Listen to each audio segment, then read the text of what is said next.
33 कोटि देवी देवता है, 8 वसु, 11 रुद्र, 12 आदित्य, 2 हमारी धार्मिक भावना हाथ हो रही है। अवैध मदरसों के खिलाफ अभियान चल रहा है, वो सराहनीय है। हम सरकार की सराहना करते हैं। मदरसे बंद करो, बंद करो, बंद करो। नहीं चलेगी, नहीं चलेगी,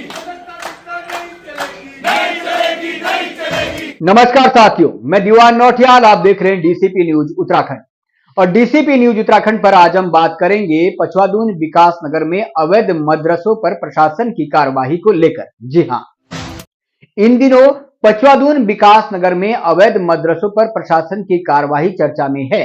हालांकि इस कार्यवाही के बाद मुस्लिम समुदाय के लोगों ने बड़ी संख्या में एकत्र होकर प्रशासन का विरोध व्यक्त किया है। उन्होंने धामी सरकार पर बिना नोटिस किए हुए इस तरीके की कार्यवाही का आरोप लगाया है। साथ ही उन्होंने कहा है कि रमजान के महीने में ही यह कार्रवाई करना कहीं ना कहीं उनकी धार्मिक भावनाओं को आहत करने का भी काम कर रहा है। हालांकि बावजूद उसके भी प्रशासन की यह कार्रवाई लगातार जारी है और अब यह मामला और भी तुल पकड़ने लगा है। ऐसा इसलिए क्योंकि सोमवार को प्रशासन की कार्रवाई के समर्थन में रुद्र सेना देवभूमि और हिंदू रक्षा दल संगठन ने एकत्र होकर पचवादून विकास नगर तहसील से उप जिलाधिकारी के माध्यम से प्रदेश के यशस्वी मुख्यमंत्री को एक और ज्ञापन भी प्रेषित किया है। ज्ञापन में रुद्र सेना देवभूमि उत्तराखंड के संस्थापक राकेश तोमर उत्तराखंडी ने स्पष्ट शब्दों में कहा है कि प्रशासन की कार्रवाई सराहनीय है और इस तरीके के अवैध मदरसे मस्जिदें जहां पर भी है उसके खिलाफ लगातार यह कार्रवाई जारी रहनी चाहिए। इसके अलावा राकेश तोमर उत्तराखंडी ने ज्ञापन में कई बिंदु और भी शामिल किए हैं।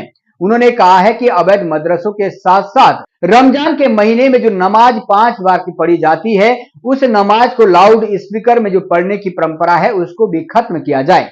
राकेश उत्तराखंडी ने कहा है कि इस तरीके के लाउड स्पीकर से जहां अन्य धर्म की धार्मिक भावनाएं आहत होती है, तो वही इसके अलावा विभिन्न जगह विद्यार्थियों की परीक्षाएं भी चल रही है, उसको देखते हुए भी इस तरीके के लाउड स्पीकर बंद कर देने चाहिए। इसके अलावा राकेश तोमर उत्तराखंडी ने देवभूमि उत्तराखंड में वक्फ बोर्ड का भी विरोध किया है। हम आपको बता दें कि राकेश तोमर उत्तराखंडी इस तरीके के मामले को लगातार 1.5-2 साल से उठाते आ रहे हैं, लेकिन अभी तक इस पर प्रशासन की तरफ से कोई कार्रवाई स्पष्ट रूप से देखने को नहीं मिल रही थी। लेकिन हाल ही में त्यूनी दौरे के दौरान जब प्रदेश के मुख्यमंत्री पुष्कर सिंह धामी देहरादून लौट रहे थे, तो इस दौरान बीच में रुद्र सेना के कार्यकर्ताओं ने उनका समय लिया था और इस दौरान राकेश तोमर उत्तराखंडी और पुष्कर सिंह धामी के बीच में गहन चर्चा भी हुई थी, जिसकी तस्वीरें हमने आप सब तक पहुंचाने की कोशिश भी की थी। और उसके बाद कहीं ना कहीं इस तरीके की कार्रवाई प्रशासन के द्वारा देखने को भी मिल रही है और ये कार्रवाई अभी पर्याप्त नहीं है, क्योंकि जिस तरीके से राकेश तोमर उत्तराखंडी ने पिछले 1.5-2 साल से पचवादून विकास नगर के साथ साथ चक्राता विधानसभा में अवैध जमीनों को लेकर, अवैध मदरसों को लेकर, अवैध लैंड जिहाद, लव जिहाद के मामलों को उजागर किया था, उसको देखते हुए ऐसा माना जा रहा है कि अभी बड़े स्तर पर और भी कार्रवाई आगे देखने को मिल सकती है। लेकिन फिलहाल हम आपको सीधा ले चलेंगे रुद्र सेना देवभूमि उत्तराखंड के संस्थापक राकेश तोमर उत्तराखंडी की उस प्रक्रिया को, जिसमें उन्होंने स्पष्ट शब्दों में कहा है कि किस तरीके से प्रदेश सरकार का महकमा, प्रशासनिक प्रणाली जो है काम कर रही है उसको आगे रखना चाहिए और लाउड स्पीकर को लेकर उन्होंने स्पष्ट रूप से इसको बंद कराने का भी आह्वान किया है। जैसा आप सभी जानते हैं कि उत्तराखंड के अंदर प्रदेश सरकार ने अवैध मदरसों और अवैध मस्जिदों पर एक चाबुक चलाने का काम किया है। हर धर्म का सम्मान है, लेकिन अवैध कृत्य यहाँ पे बर्दाश्त करने योग्य नहीं है। दूसरी बात, लैंड जिहाद बिल्कुल भी बर्दाश्त करने योग्य नहीं है। जिस तरीके से उत्तर प्रदेश और अन्य क्षेत्रों से यहाँ पर तहसील में आकर सरकार, शासन प्रशासन को डराने का ये लोग काम कर रहे हैं, ये दुर्भाग्यपूर्ण है। यदि इनको ये लगता है कि भीड़ लाकर हम डराने का काम करें तो हम लोग मरे हुए नहीं है। इसलिए उत्तराखंड के अंदर देवभूमि में जिनको रहना है वो देवभूमि के तहत रहें। ये राज्य बहुत मेहनत से बना है। ये राज्य हमारे माताओं बहनों के प्राणों की आहुति के बाद बना है। ये राज्य रामपुर तिराहे जैसे कांड से बना है।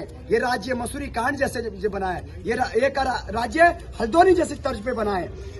हम आज एसडीएम विकास नगर को हम लोगों ने ज्ञापन दिया माननीय मुख्यमंत्री जी को कि उत्तराखंड के अंदर जितने भी अवैध मदरसे हैं उनको सीज ना किया जाए, बल्कि उसमें बुलडोजर चलाया जाए, उसको समाप्त किया जाए। हम देवभूमि में, बद्री केदार की भूमि में रहने वाले लोग हैं। यहाँ पे जिहाद का कोई स्थान नहीं है। किसी को मदरसा शिक्षा चाहिए तो उत्तराखंड से बाहर जाकर लें, क्योंकि मंदिर सारे गुलाम हैं। मंदिरों का सारा पैसा सरकार में जाता है और सरकार फिर मुल्ला मौलियों की सैलरी के लिए मदरसों में सैलरी देती है। तो एक प्रकार से ये जो इनकी सैलरी है ये हमारे मंदिरों से होकर जा रही है, जो कि दुर्भाग्यपूर्ण है। मैं उत्तराखंड के मुख्यमंत्री श्री पुष्कर सिंह धामी जी से भी निवेदन करता हूं कि आपसे निवेदन है कि मंदिरों को मुक्त कर दिया जाए 5 बार, और उत्तराखंड में वैदिक विद्यालय खोले बड़ी मात्रा में। जब मंदिर मुक्त होगा तो निश्चित रूप से बच्चों के पेपर है और साथ में हॉस्पिटल भी खुलेगा, बगल में स्वामी जी ने अभी बताया बच्चों की पढ़ाई भी होगी और लड़कियों की शादियां भी होगी। तो हमारे मंदिरों को मुक्त किया जाए और मदरसा शिक्षा पूरी तरीके से बंद हो। साथ में उत्तराखंड के अंदर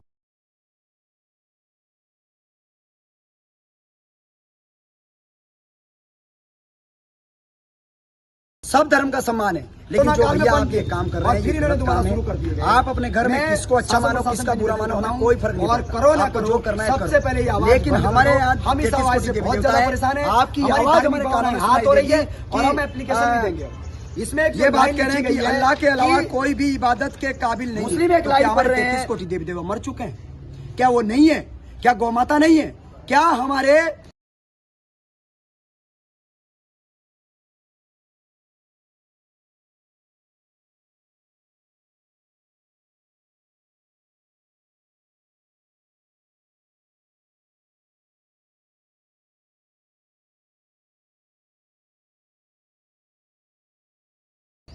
भगवान श्री राम नहीं है, काबिल नहीं है? तुम तो यही कह रहे हो। इसलिए ऐसा कोई भी काम ना करें जो दूसरे धर्म को ठेस पहुंचे। ये मामला बंद कर दो। आपको मस्जिद के अंदर करना है, करिए, कोई बात नहीं, हम भी आपका सम्मान करते हैं। लेकिन जो 5 बार आप नमाज पढ़ के 5 बार आप अजान देकर ये बात कह रहे हैं, इससे हमारी धार्मिक भावनाएं हाथ हो रही है भैया। इसलिए इस मामले को बंद कर दो, माइक बंद कर दो। हम सब यही चाहते हैं, पूरा हिंदू समाज ये चाहता है, पूरा उत्तराखंड ये चाहता है। और मैं शासन प्रशासन से भी निवेदन करता हूँ, यदि ये माइक बंद नहीं करते तो जो वहां पर ये आवाज देने वाला व्यक्ति है, जो अंदर से आवाज देता है, इसके खिलाफ हम धार्मिक भावनाएं आहत करने के खिलाफ मुकदमा दर्ज करेंगे और पुलिस को मुकदमा दर्ज करना पड़ेगा। यहाँ नहीं, पूरे उत्तराखंड के अंदर, पूरे भारत के अंदर ये मुकदमे हम दर्ज कराएंगे, क्योंकि हम बिल्कुल नहीं चाहते कि हमारे मंदिरों का, हमारे भगवान का अपमान हो। ये आवाज आज विकास नगर से उठी है, ये आवाज कल पूरे भारत में उठेगी।